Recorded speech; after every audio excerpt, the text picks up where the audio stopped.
Hello, fellow Green Revolutionaries. It's Alex, the Green Revolution again. We're here with the Chief Technology Officer, Bill Kratzen, and the, why don't you go ahead and introduce yourself again? Director of Science, Research, and Development, Emily Dyson. Emily Dyson. So we're here, we saw the amazing digesters. We saw them in person. Now, most importantly, or just as importantly, we need to crunch the data. And Bill's going to go ahead and walk us through what BioHiTech worldwide does that no other company does, and no other company really has the capacity to do at this point. So go ahead, take it away, Bill.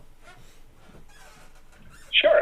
Thanks for having me. My name is Bill Kratzer. I'm the Chief Technology Officer at BioHiTech. What we do in BioHiTech is we take advantage of the Internet of Things technology. So our equipment today has very reliable types of industrial controllers that basically control the machine. What we do now is we add smart Internet-enabled technology to our industrial equipment and connect basically our equipment to the Internet. And when we do that, we get a whole host of data out of our machines and equipment. This data can be useful to our customers. This data can also be useful for our servicing department as well. And what I'm showing you here is our BioHiTech cloud system. Okay. It's a cloud-based system that you can access in any type of web browser on your smartphone. We have mobile apps as well. And what we do for our customers is we provide real-time data on what's happening with our machines. That's phenomenal. When CEO Selly showed us the first digester, right in his pocket, and in his cell phone, like you just referred to, Bill, he had live data of all these hundreds of machines you guys have worldwide. Correct. And that's the great advantage of the Internet. It doesn't matter where the machine is on the planet. Our machines are constantly recording what's happening inside of the equipment, and we send that data up to our cloud. Our cloud basically crunches that data in real time, and we give all sorts of useful stats and information. And just as an example here, when I log into our system, I get a dashboard. The dashboard shows all sorts of useful information. One of the pieces of information that I find quite interesting is just simple utilization data. Yeah, right? I'm going to zoom in on this. Yep. We know at every second what is happening inside of our machine. So we know how much food waste is in our machine. We know exactly when the food waste store is open and closed. We can calculate at any time how much food waste is placed in the machine, how much food is leaving the machine, and we can give our customers really useful information on how much food waste are actually diverting from landfills. And as an example here, I'm looking at about 20 different grocery stores across the United States right now, many of them in the Northeast. And I can see that as of today, as of 11 o'clock in the morning, they've diverted over 7,900 pounds of food waste so far today. Not really surprising, since grocery stores wake up early in the morning. They receive a lot of their produce, or rotating produce, early in the morning. They're really avid users of our machines in the morning hours. But we can provide all sorts of real-time useful data and analytics.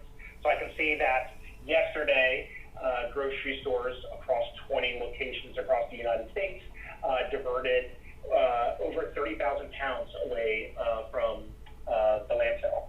And, these metrics continue for this week, this month, this year. We can see this year so far, we've done over 1,700 tons of food waste from landfills. And this information is really useful because operational people are really interested in slicing and dicing this data, because traditionally we've always had really good data about the supply chain and what grocery stores are ordering, what they're selling to their customers, but don't have a very good track record of measuring the waste that comes out of the company. Traditionally, the waste from a company was summarized in terms of a monthly trash bill. What we're doing is we're collecting all of this data, and we can say, not only, was your trash bill this month, last month, but we can tell you down to the pound exactly how much food waste you're diverting at any given day, at any given hour, on any given day, week, or month. And we can use this data and analytics, if you're a grocery store manager, to start spotting trends, to realize, what times of the month or what times of the day, are we having and generating the most amount of food waste? And food waste in a grocery store is ultimately the, artifact of, a business that is not running optimally. So, as a business person, you want to optimize and reduce that waste to the lowest number that you can reasonably, minimize it to. So we provide the data. Yeah, and I really want to, we provide the data. I really just want to repeat that. Sorry to interject as we do this virtually with you in Pennsylvania, but I mean that is profound, right? We're talking about what you just said. The way you said it was beautiful. The byproduct, the waste byproduct, especially in all these supermarkets, is evidence of a system that is not optimally running. Right? This is wasted energy, it's wasted profit, it's wasted man and woman power. And so by giving these live metrics, which no other company can do worldwide, you're literally improving your bottom line, helping the environment, and you're becoming a more fine oiled machine. And now you know how many bananas you're throwing out, or how many bagels you're throwing out, or overproducing, and then you could, what you measure, you can change, right? Then you could change it. Absolutely. And what I love about this process is it's absolutely frictionless, right? Frictionless. Our customers, don't need to do anything special, right? Right. Just by the fact that they're using our machines, opening this door on the machine, throwing their waste into the machine so it can process it, we can then tell them exactly how much food waste they have in their organization. So I like frictionless processes because the easier it is for people to adopt, the easier it is for them to take advantage of the technology. Right. Yeah. So this data is useful, from an operational standpoint because we can quantify how much food waste you're wasting. We can quantify how much you're saving by not paying a hauler to haul that food waste away. But there's a really, measurable environmental impact also, because for every pound of food placed in our machine, that's a pound of food that's not picked up by a diesel fuel burning trash truck and hauling that, weight maybe 80, 90 miles away to a landfill. Or more. Where it will have where it could have a very negative impact. So we're talking about, to give our viewers a reference point, Bill, we're talking about 80 to 90 or more. Can you give us maybe what's the average, from New York or, Okay, so from New York City, there are places that it has to be hauled up into, the Albany area. Albany? Yeah, where they're taking waste to. 4, 5, 6 hours away. Yeah. Down to Virginia. I mean that's. Well, and some stuff goes into Pennsylvania, southern New Jersey. So you're talking a lot of, and you're not just looking at miles though, because you're also looking at the traffic that they're going to sit in while they're waiting to get out of the city, and the traffic to get into the city. I didn't think about that until right now. It's not just miles, ladies and gents. It is idling time. It's not only the smell that's going to produce if you're really next to those trucks, but it's literally polluting your air, causing asthma, and wasting national profit, GDP. Right. Yeah. Wow. Unbelievable. We're listening, Bill. So one of the things that we can do is, now that we're quantifying how much food waste is going into our machines and not a landfill, we can take some really good greenhouse models from the EPA, and we can actually show our customers what type of impact they're having from a carbon footprint standpoint. Okay. So, as an illustrative example, these 20 locations from the grocery store last year diverted nearly 5 million pounds of food waste from a landfill. Well, that's translated into over 470 metric tons of carbon from not being ejected into the atmosphere, over 1,700 metric tons of carbon dioxide. So these are really large quantities, and this is just one 20-location grocery store chain that I'm showing right here. Wait, so and then as one last side benefit, food waste is 70% water. So, we are taking that food and introducing the water back into the sewer system where, it can be basically cleaned up and reintroduced as drinking water again. And again, the numbers are pretty big. For this customer, we're talking over 400,000 gallons of water reintroduced back into the sewer system, which is amazing. It is amazing. And I think about, just to repeat what you said, I think this is amazing and jaw-dropping, but this is just 20 of your supermarkets? Yes. This is just. And we have hundreds of units around the world. So 20 of the supermarkets, we're talking 20 of these machines, basically, which you can lease at a very affordable cost, are diverting almost 5 million pounds of waste from landfills. 473. What is that?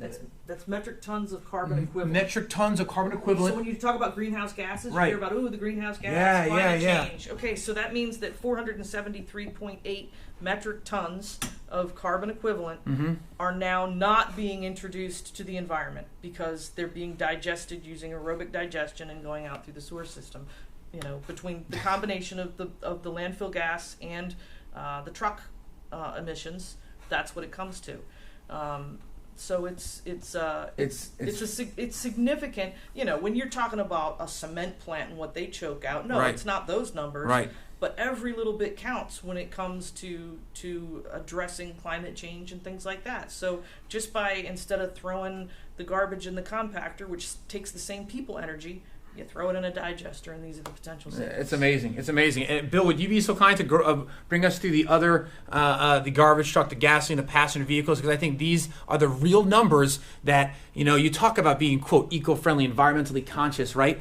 Fiscal conservation here is being married beautifully and coupled beautifully with environmental conservation.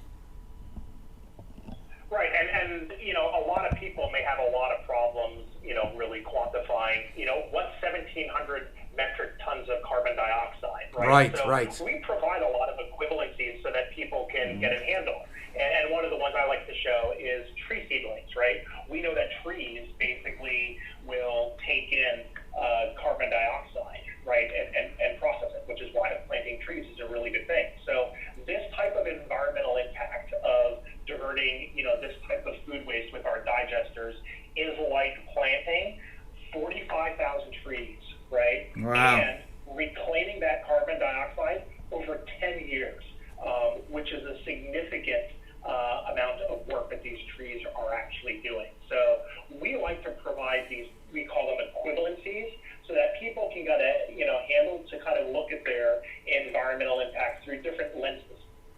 Wonderful. And so, let's go through all of them. How many acres of forest? How much landfill volume? We're listening. This is the true data which few people are able to get their hands on.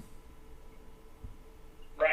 And, one of the things that I like, especially if you are a student or a science person, is, all of these metrics that we provide in terms of passenger vehicles we're taking off the road or barrels of oil, that's equivalent burning, or kilowatts of power to, power U.S. homes.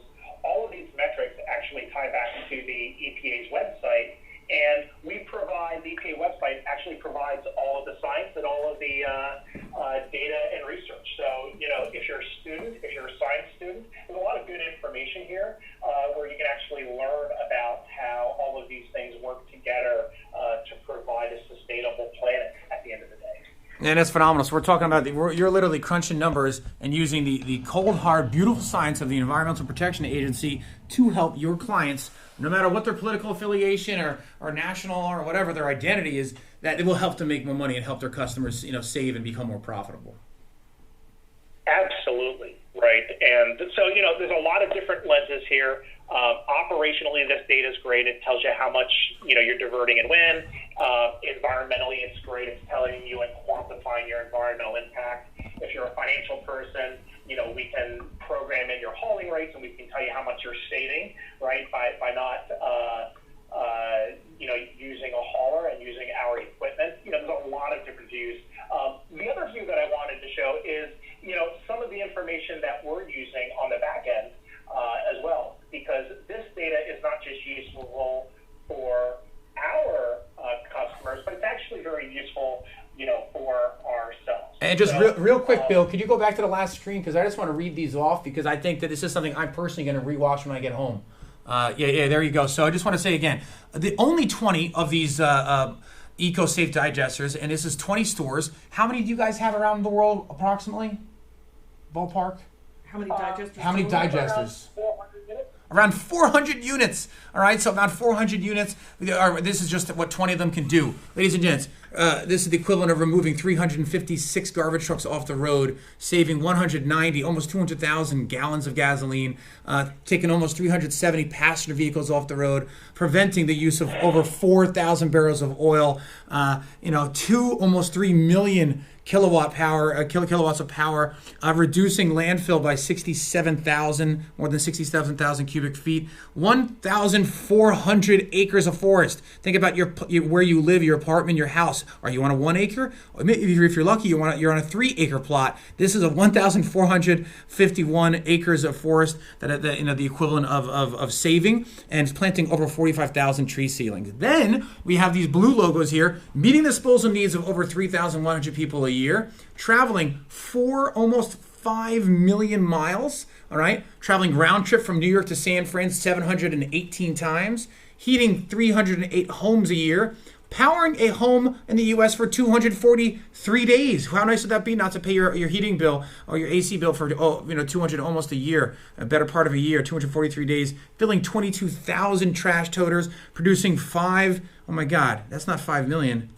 Billion. That's 5 billion sheets of paper, producing 5 billion sheets of paper, ladies and gents, and reaching the height of 781 Empire State Buildings. So thank you for this data, Bill, because what you measure, you can control and change, and I think this data really will highlight just how global high tech is literally just that, leading the globe in this kind of technology. Yeah, it's really phenomenal. And, not only do our customers take advantage of the data, but, our service equipment people take advantage of the data as well. Mm-hmm. And just to give you a quick flavor, we are a data-driven company. We try to make our decisions, based on real data, based on, people doing real things with our equipment and using that data so that we can make smarter decisions in the future about our products and how our customers use our products. But we track, and if you can see the screen here, all sorts of data and metrics in terms of, how our customers are using our machines. But one of the graphs that I thought is just really interesting because I think it marries the biology with the information is this top graph that you see at the top. The blue line you actually see here is how much food waste is in the machine at any given time. And we're looking at the last 14 days here. And if you see these little 5 peaks here, these are the 5 days from last week.